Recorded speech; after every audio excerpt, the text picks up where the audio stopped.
¿Qué tal? Vídeo tutorial número 13 del curso de Java en el que seguimos profundizando en el trabajo con objetos. Y a la hora de trabajar con objetos es importante entender lo que son las referencias.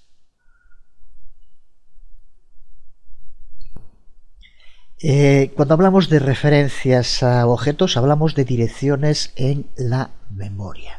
Una referencia es una dirección que indica dónde están almacenados los métodos y las variables de un objeto. Con lo visto hasta ahora ya sabemos que podemos asignar un objeto a una variable o que podemos pasarle a un método un objeto como uno de sus argumentos. Pero lo que nos interesa ahora es entender cómo pueden acceder la variable o el método a ese objeto que le hemos asignado. Cuando utilizamos un objeto en una variable o lo usamos como argumento en un método, realmente no estamos creando un nuevo objeto, ni siquiera estamos haciendo una copia de un objeto.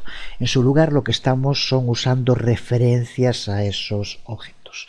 Para ilustrar mejor la diferencia que existe entre crear o copiar un objeto o usar una referencia, vamos a ver en un ejemplo práctico cómo funcionan las referencias.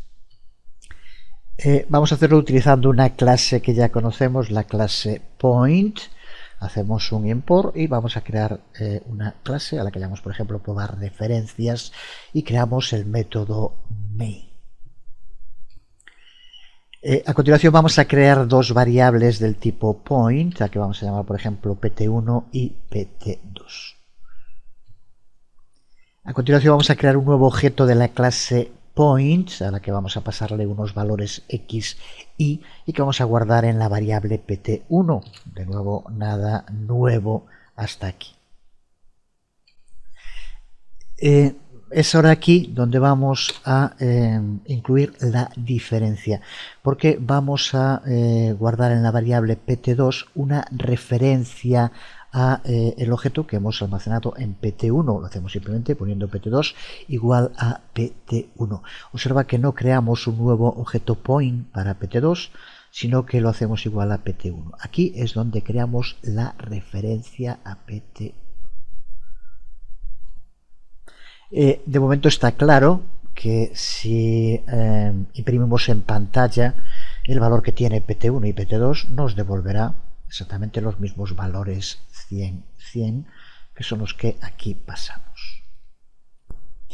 Pero ¿qué es lo que ocurre si ahora modificamos los valores en pt1?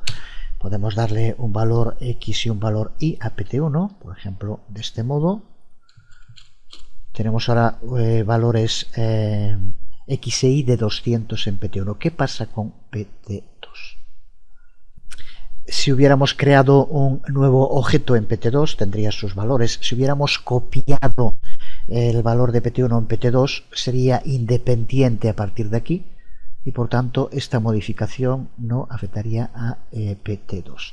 Pero recuerda que aquí lo que hacemos es crear una referencia a pt1. Por lo tanto, ahora que hemos modificado los valores en pt1, también se modifican en pt2. Esto significa que si ahora hacemos un system para que se imprima en pantalla el valor, veremos como pt1 y pt2 tienen el valor 200 los dos y pt2 no mantiene el valor de 100 que tenía antes. Por tanto, no se trata de un objeto independiente, sino que es una referencia a pt1. Y siempre que se modifique el valor en pt1 se va a modificar también en pt2. Así que por lo tanto a esto nos referimos cuando hablamos de una referencia. Así que si hacemos un system out println para punto 1 y para punto 2, veremos cómo el resultado va a ser exactamente el mismo, va a ser 200.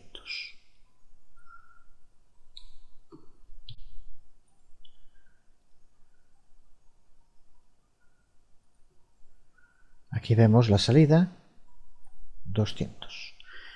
Si en lugar de haber creado una referencia hubiéramos creado aquí pt2 new point y dado el mismo valor 100, 100, 100,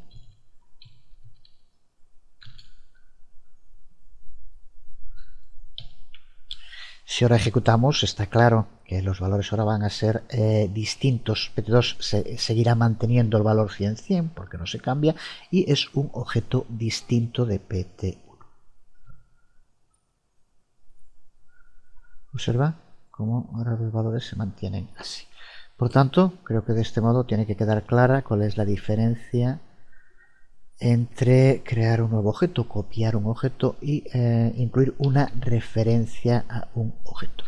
De este modo, aquí lo que incluimos es la referencia y cualquier cambio en el original hará que se cambie también lo que se tiene almacenado en la referencia.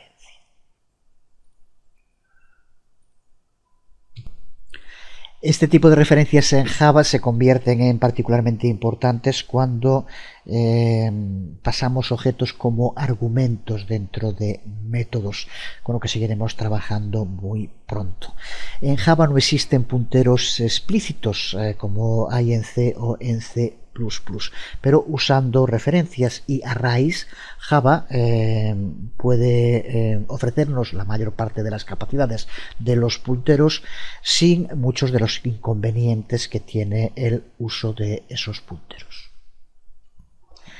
Otro de los temas clave a la hora de trabajar con objetos es la forma de poder convertir entre objetos y entre variables simples.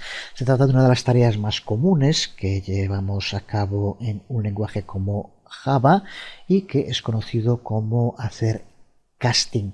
Y hacemos referencia con esto a convertir información de una forma a otra. Existen varios tipos de casting, varios tipos de conversiones que podemos llevar a cabo. Las más comunes son las que vemos aquí. Podemos convertir una variable simple en otro tipo de variable. Podemos convertir un objeto en otro objeto distinto. Podemos convertir un objeto en una variable. Y podemos convertir variables a objetos. Cuando hablamos de variables simples o primitivas nos referimos a los tipos de datos básicos que ya hemos aprendido, como puede ser int, float, char, long o tuple, por ejemplo. Siempre que usemos un método o una expresión en un programa tenemos que usar el tipo correcto de información que ese método o esa expresión está esperando. Un método que esté esperando un objeto calendar, por ejemplo, tiene que recibir un objeto calendar y no otro. Si usamos un método que toma como argumento un integer, un entero, y le enviamos en su lugar un decimal o un float, tendremos un error cuando intentemos compilar el programa. Pues convertir información a una nueva forma es lo que se conoce como casting. Y casting lo que hace es producir un nuevo valor, que es un tipo diferente de la variable o del objeto que es su fuente. Recuerda lo que veíamos hace un momento de crear referencias. Cuando hacemos casting no es así. Vamos a crear un nuevo valor. Así que cuando hacemos casting no podemos modificar el valor de una variable o de un objeto en su lugar. Lo que hacemos es crear una nueva variable o un nuevo objeto. Los términos fuente y destino son útiles cuando hablamos de este concepto de casting.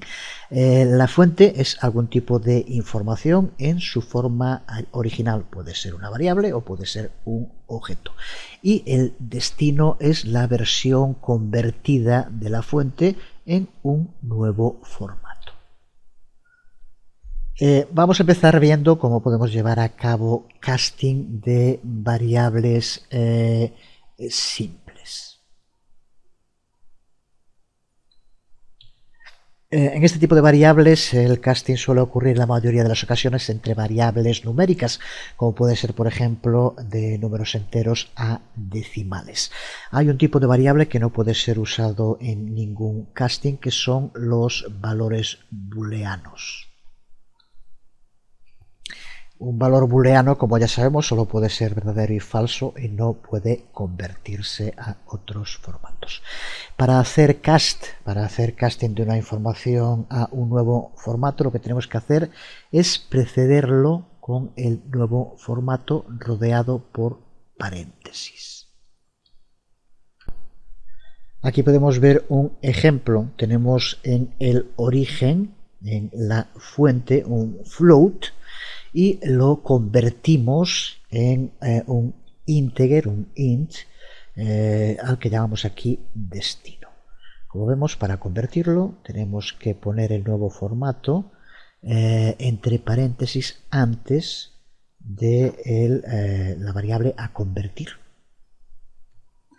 Recuerda que existe un tipo especial de conversión del que ya hemos hablado y que hemos utilizado en muchas ocasiones con el systemoutPrintln y con strings. Cuando usamos systemoutPrintln, recuerda que en lo que le pasamos como argumento, con que exista un string, todo lo que se le pasa se convierte a string. Podemos pasarle variables, podemos pasarle integers, como aquí vemos, y recuerda que en este caso todo se convierte ya automáticamente a un string. Es un tipo especial de conversión, de casting, si quieres llamarle así. Pero de no ser este tipo de conversión, las otras tienen que hacerse siguiendo este mecanismo, colocando el nuevo formato entre paréntesis antes del nombre de la variable en la que está guardado que queremos modificar. Y recuerda que se crea una nueva variable en este caso.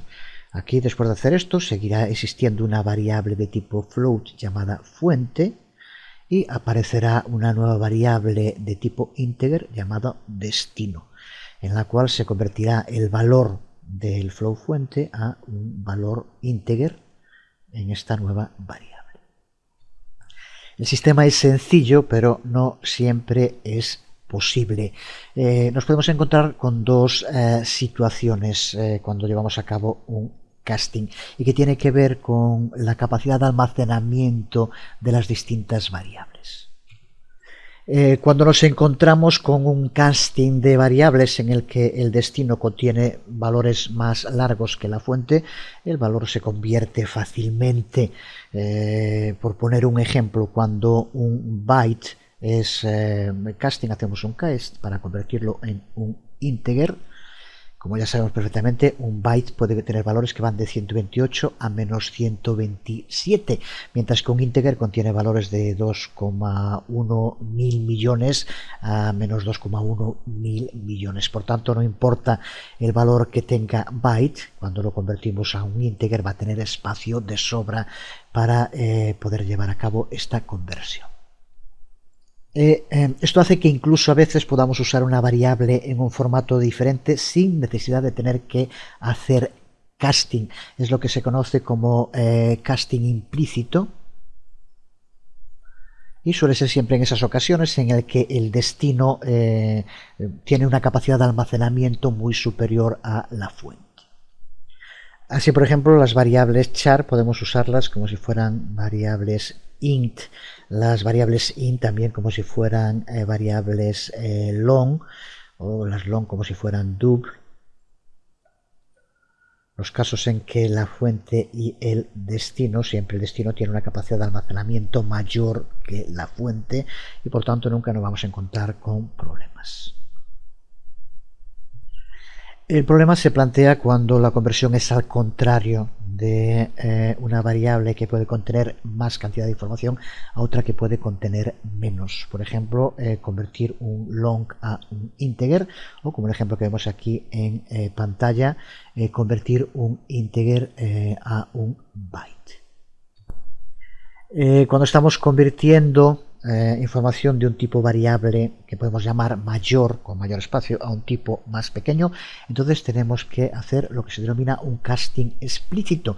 Es algo así como si Java dijera puedes hacerlo, pero tú sabrás lo que haces. Aquí, como vemos en este ejemplo, convertimos una variable de tipo integer llamada mi num en una variable de tipo byte llamada mi val, y para eso lo hacemos como ya decíamos, poniendo el nuevo tipo de variable entre paréntesis y después el nombre de la variable fuente. De nuevo recuerda que de este modo mantendríamos la variable fuente como integer y creamos una nueva variable byte llamada mi_val. Es un ejemplo donde la variable destino contiene un rango más pequeño de valores que la variable fuente. Repetimos una vez más que un byte contiene valores enteros que van de un rango de menos 128 a 127, mientras que el integer tiene mucho más, hasta miles de millones de valores enteros. En el ejemplo que ponemos en pantalla no se producirá ningún error, no va a haber problema, porque el integer tiene un valor que entra dentro del rango de byte, que es 117. Pero ¿qué ocurre si la variable fuente en la operación de casting tiene un valor que no existe, no está habilitado, no hay espacio para él en la variable destino? Por ejemplo, aquí que integer tuviera un valor de 56.324, que no puede ser un byte que tenga ese valor. En ese caso lo que hace Java es cambiar el valor para hacer que el cast se adecue de modo correcto a el nuevo tipo de valor. Esto puede producir un resultado inesperado en la ejecución del programa. Por tanto, por eso es necesario llevar a cabo este tipo de cast de modo explícito, ya que podemos llevar a cabo modificaciones no solo en el tipo, sino también en el valor que va a guardar la nueva variable. Veamos un ejemplo de casting con variables. Recuerda de nuevo que estos ejemplos que vamos elaborando es muy importante que después tú trabajes sobre ellos, los modifiques, veas lo que ocurre cuando llevas a cabo cambios. Es la práctica es la clave para aprender, pero desde luego primero hay que entender a qué nos estamos refiriendo. Creamos aquí de nuevo la estructura para un programa Java, una clase guardada en un archivo del mismo nombre, casting variables, y creamos el método main. A continuación vamos a crear una variable de tipo double a la que damos un valor, por ejemplo, el que vemos en pantalla. Y ahora lo que hacemos vamos a utilizar esta variable double, pero dentro de una operación en la que convertimos a un float. Aquí lo vemos como el resultado, utilizamos el double, pero lo convertimos en un float mediante la sintaxis que ya explicábamos. Lo hacemos de double a float, así por lo tanto lo hacemos de modo explícito. Ahora podemos hacer lo contrario, vamos a convertir de float a double y vamos a hacerlo de modo explícito. Aquí, como vemos, utilizamos de nuevo i, que tiene un float, y el resultado que nos devuelve lo guardamos como double. Y que podemos seguir convirtiendo, por ejemplo, a un int. Para convertirlo en un int, de nuevo tenemos que hacer un casting explícito, que vemos, por ejemplo, aquí, con la conversión del double_temp1 en un integer. Recuerda que en todos los casos es creación de una nueva variable y se mantiene el original. Podemos poner aquí también para que nos imprima el valor que tiene aquí float i, y recuerda, puedes hacer también para que te imprima cualquier otro de los que quieras. Trabaja, lleva a cabo conversiones, siempre teniendo en cuenta esa premisa fundamental, que es la capacidad de almacenamiento. Si vamos a convertir a un tipo de variable que tiene una mayor capacidad de almacenamiento, se puede hacer de modo implícito. Si es menor la capacidad de almacenamiento, tiene que ser de modo explícito, como aquí vemos. Si guardamos y lo ejecutamos, vemos el resultado. Aquí sería el valor que tiene i, y aquí vemos cómo lo hemos convertido en un integer y el resultado que nos devuelve. En este caso que aquí vemos, si era a lo que hacíamos referencia, que hay que tener muy en cuenta, se pierde desde luego una parte de la precisión. estábamos utilizando un decimal y ahora utilizamos un valor entero, por lo tanto los decimales se pierden. Cuando hay conversiones de este tipo explícito, de mayor capacidad a menor, siempre puede haber una pérdida de precisión que tendremos que tener en cuenta si no queremos que nuestro programa dé lugar a errores. Veamos a continuación cómo llevar a cabo el casting entre objetos, que puede hacerse, pero para que sea posible es necesario que la fuente y el destino estén relacionados por herencias. Una de las clases tiene que ser subclase de la otra. De nuevo, como ocurría con las variables, puede haber castings implícitos y explícitos, y de nuevo depende de la capacidad. Si te quedó claro lo que es una superclase y lo que es una subclase, se entenderá sin problema. Se puede hacer siempre casting de una subclase a cualquiera de sus superclases. Ya dijimos que en Java una clase solo puede tener una superclase, pero esta a su vez otra, y se crea la jerarquía. También sabemos que una subclase hereda todo de la superclase y después puede tener más cosas. Eso que significa que siempre que usemos una subclase, por serlo, tiene todo lo heredado de su superclase. Así que en ese caso podemos hacer casting de una subclase sin problema ninguno, porque todo lo que tenga su superclase también lo va a tener esa subclase. Como ya sabemos, porque lo hemos visto en la jerarquía de herencias en Java, todos los objetos de Java son subclases de la clase Object, así que podemos usar cualquier objeto como un argumento cuando lo que se espera es Object. Todos los objetos en Java, todas las clases en Java son subclases de Object, así que podemos usarlos sin ningún problema. El problema puede plantearse en la otra alternativa, cuando queremos usar un objeto donde se espera una subclase de ese objeto. También es posible hacerlo. Pero igual que pasaba con la capacidad de contener de las variables que vimos hace un momento, sabemos que las subclases usualmente van a contener más información que sus superclases. En la subclase hereda todo lo de la superclase, pero después podemos crear otras variables, otros métodos dentro de ella. Por tanto, si donde esperamos una subclase incluimos la superclase, puede que esa superclase pierda información. Si el objeto que estamos utilizando en el casting no tiene un método que sí tenía su clase, pues podemos tener un error si usamos ese método que se ha perdido con el casting. Por tanto, para usar un objeto en lugar de una de sus subclases, tenemos que hacer lo que se denomina un cast explícito, del que tenemos un ejemplo aquí en pantalla. Lo que hacemos en este caso es un casting de un objeto graphics al que llamamos comp en un objeto graphics 2D.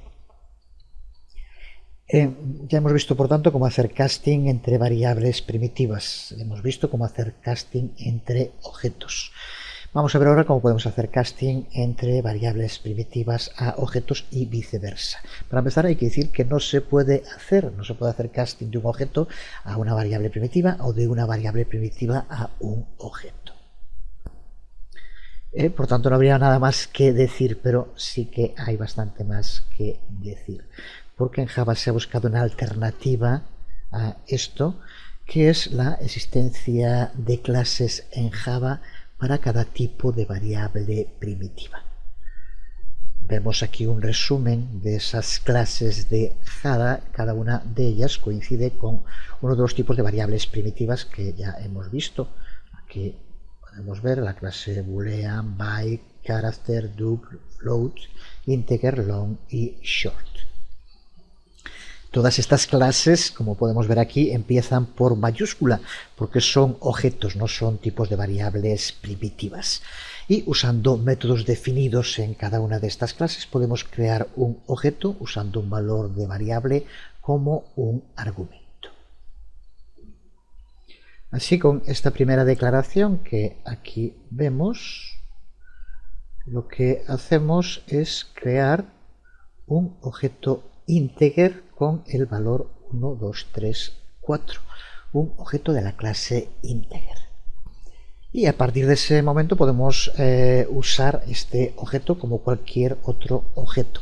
Cuando queremos usar ese valor de nuevo como una variable simple, como una variable primitiva, esta clase tiene métodos para ejecutar esta conversión, para obtener un valor integer desde el objeto. Así que, por ejemplo, para tener un valor integer desde el objeto que tenemos aquí en cantidad, tenemos que hacerlo mediante el uso del método que aquí vemos, int value. Hecho esto, aquí ahora tendríamos dentro de la variable nueva cantidad una variable primitiva integer. Con lo cual hemos hecho un casting de un objeto a una variable primitiva que decíamos al principio que no podía hacerse, pero que gracias a la existencia de estas clases en Java sí podemos llevarlo a cabo. Uno de los castings más comunes de objeto a variable es cuando queremos usar un string en una expresión numérica, cuando queremos que un valor string se convierta en un integer, en un valor numérico. Pues esto puede hacerse mediante el uso del método parseInt, que a su vez forma parte, como vemos aquí, de esa clase integer, una de las clases con nombre de variable primitiva de las que hablábamos hace un momento. Lo que hacemos aquí es convertir un string 25 en un número que por tanto podemos utilizar después para llevar a cabo operaciones, que es lo que queremos. Vamos a verlo en un ejemplo práctico completo. Vamos a verlo primero en una variante de un programa que creamos en un anterior video tutorial en el que veíamos cómo hallar la raíz cuadrada de un número. Creamos la estructura para empezar con el método main y una clase a la que llamamos raíz nuevo, por ejemplo. Y a continuación vamos a crear una variable de tipo integer a la que le damos un valor. Tenemos que hacerlo porque para poder después hacer referencia a esta variable integer tiene que estar inicializada, pero ya veremos cómo el valor que vamos a utilizar lo tomaremos de un argumento. Ya vimos en su momento cómo podemos añadirle argumentos desde NetBeans a un programa, una aplicación Java. Pero para empezar necesitamos tener una variable integer con un valor cualquiera. Pero ya digo que ahora vamos a crear un condicional en el cual le indiquemos que si se le pasa algún argumento a la función que lo use. Aquí lo vemos. Y como vemos aquí lo que hacemos es guardar en la variable número, por tanto una variable primitiva, el resultado de llamar al método parseInt de la clase objeto integer, y como argumento le pasamos el argumento que tendremos que escribir. Así que por lo tanto aquí es donde llevamos a cabo la conversión de un string en un número. Y a continuación lo único que hacemos es un systemoutPrintln y utilizar para hallar la raíz cuadrada. Ya lo hicimos en su momento utilizando el método de mathsqtr y pasándole el valor que tenga número, que recuerda que va a ser el valor que aquí convirtamos.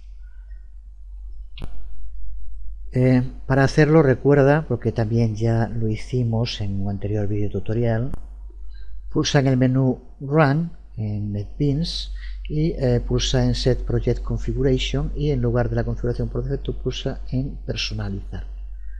Y aquí escribes los datos, como clase principal ponemos el nombre de nuestra clase, raíz nuevo, y aquí en argumento pon el valor que quieras que va a utilizarse, que es el primero, que es el que indicamos pasándolo como args0. Así que ponemos 169, lo que quieras poner aquí. Una vez hecho, pulsamos en OK. Y ahora pulsamos para ejecutar el proyecto, no el archivo en concreto, que es lo que estamos haciendo hasta ahora en la mayor parte de los casos.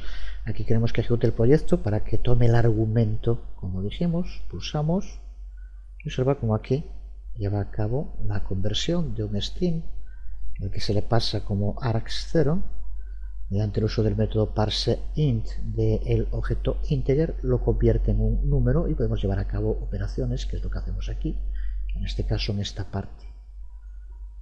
Si cambias el valor que pusimos en arg, pues llevará a cabo la raíz cuadrada de ese número en concreto.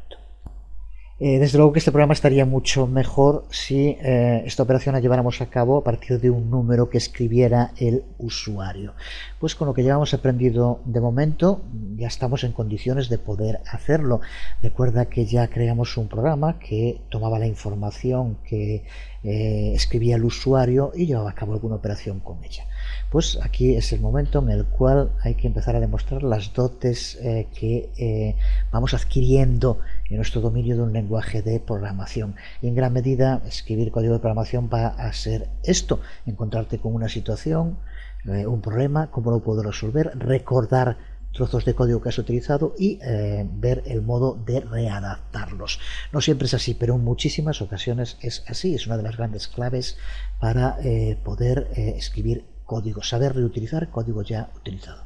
Así que no estaría nada mal que pararas el vídeo e intentaras por tu cuenta hacer lo que acabo de indicar ahora. Un programa que en gran medida se basa en este mismo, porque es hallar una raíz cuadrada, pero que en lugar de tomar el argumento como hacemos ahora, lo haga a partir de algo que le pedamos al usuario que escriba.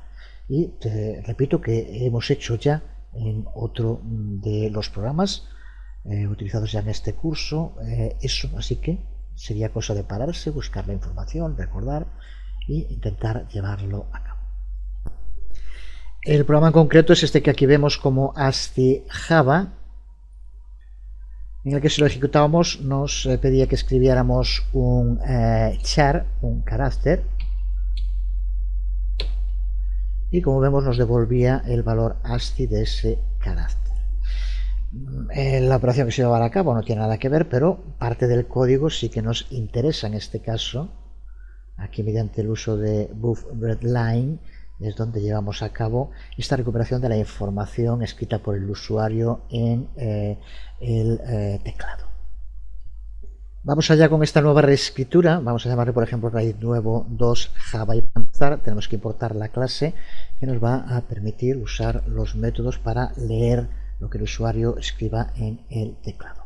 Así que importamos java.io y a continuación creamos la estructura para nuestra clase con el método main, porque queremos que se ejecute. No vamos a pararnos ahora en cosas que veremos, en este caso palabras clave que veremos en su momento más en profundidad, aunque en el caso de static ya tenemos más claro lo que es, void también, y throws hablaremos muy pronto también de cómo poder incluir excepciones en nuestros métodos. Lo que vamos a hacer en esta primera parte es crear el objeto de la clase y llamar al método que nos va a permitir recuperar la información que escriba el usuario. Aquí lo tenemos. Aquí primero aparecerá que escriba un número y posteriormente mediante el uso de buffReadLine tendremos dentro de string str, el valor que el usuario haya escrito, que es lo que queremos. Y a continuación, que es lo que sí nos interesa que quede claro de este código, es el uso de parseInt para convertir un string en un número, con lo cual vamos a poder llevar a cabo operaciones con él, que es lo que queremos. Para eso vamos a llamar al método parseInt de integer y se lo aplicamos a el string str que aquí tenemos. Así que la parte clave, en este caso una conversión, es aquí.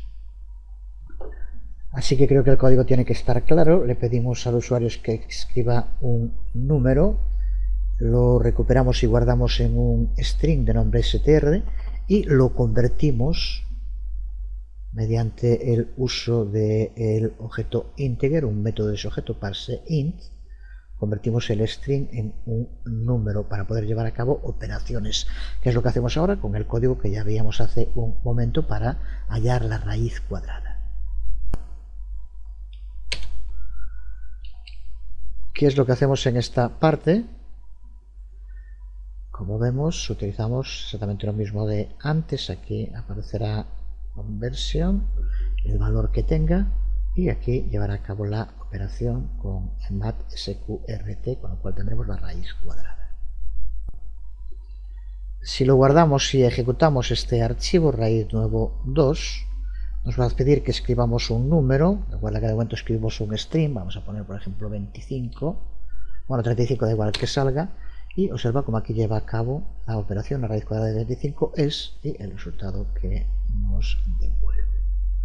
Así que por lo tanto vemos aquí algo que es muy útil y muy necesario en muchísimos programas, que es esta conversión de strings a números, lo que nos permite llevar a cabo operaciones matemáticas. Terminamos este vídeo tutorial haciendo referencia a una relativamente nueva funcionalidad, ya que se ha incluido a partir de Java 5. Es una funcionalidad que se conoce como el nombre de autoboxing y también un boxing, algo así como autoempaquetado y desempaquetado. Lo que significa es que a partir de esta versión Java tiene soporte para la conversión automática de tipos primitivos a sus objetos equivalentes y viceversa. Lo que veíamos ahora, cuando hablamos de tipos primitivos, nos referimos a los int, float, double, etcétera, y sus objetos equivalentes, que son los que veíamos hace un momento: integer con mayúscula, float con mayúscula, la primera letra, double, etcétera. Este tipo de conversión automática es lo que se conoce como autoboxing, y el soporte automático para convertir objetos a sus tipos primitivos equivalentes es lo que se conoce como un boxing. Aquí tenemos un primer ejemplo en el que vemos tanto el unboxing como el autoboxing. Vemos aquí en este primer ejemplo cómo llevamos a cabo conversión de una variable a un objeto de la clase integer, una variable integer, y posteriormente ese objeto convertido de nuevo a una variable. Hacemos boxing y autoboxing en las dos. Tenemos abajo otro ejemplo, este que aquí vemos, que en versiones anteriores a la 5 de Java nos daría un error, ya que, como vemos, creamos un objeto de la clase float y posteriormente lo utilizamos como una variable float.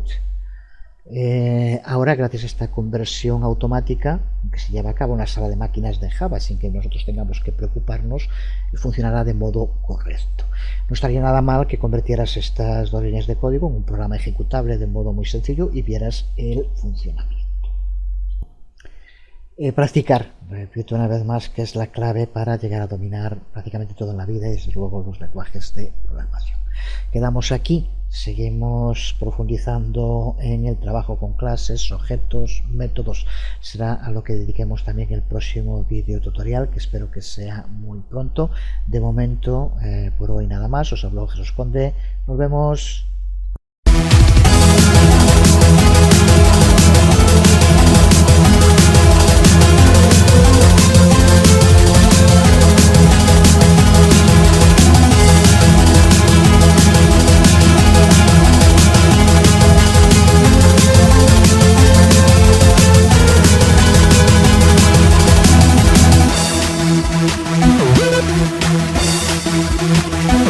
Thank you.